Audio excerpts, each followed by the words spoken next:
2018, Daniel Ricciardo leaves the Red Bull team at season's end to greener pastures at Renault, and that was true in both senses of the word. In turn, his place would be taken over by Pierre Gasly for the season 2019. He lasted for 12 races before his struggles to get to grips with the car forced Red Bull to take a knee-jerk reaction and replaced him with Alexander Albon, who at that point was barely halfway into his Formula One debut season. Despite glimpses of promise in the latter half of the year, 2020 turned out to be especially rancid for him, and with Sergio Perez being the hottest free agent around after his exile from Team Stroll, they made the logical choice in hiring him for 2021. It looked pretty good for a short little while, but once Red Bull lost its advantage, the pace deficit between he and Max Verstappen was becoming too much, and after much dallying around with contract negotiations and fortune-telling or whatever the hell method Red Bull do nowadays to carry out their tactics, it was decided to send Checo to the glue factory and replace him for 2025 with Liam Lawson, a decision which didn't exactly draw a lot of praise, with many saying that seat should have been handed to Yuki Tsunoda instead. Red Bull had their reasons for taking on Liam instead, but then it all blew up in their faces within the first couple of rounds. An emergency meeting was called, and next thing you know, Yuki Tsunoda is a Red Bull driver after all. Yes, I get it. Y'all know this part. But I do want to bring up something else that we all seem to have forgotten in the grand scheme of things. 2016, Daniel Kvyat is in his second year at the main Red Bull team, and so far he's been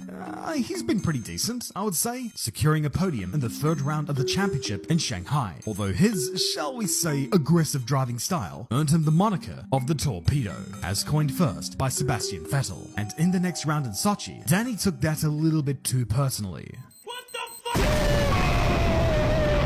Following this diabolical act of terrorism, it was announced that Kvyat will be sent back down to Toro Rosso for the next round in Spain, with the team stating that Danny will be able to continue his development at Toro Rosso in a team that he is familiar with, giving him the chance to regain his form and show his potential. And it's a rhetoric that seems to have echoed on all over the years whenever the team seems to make calls like this.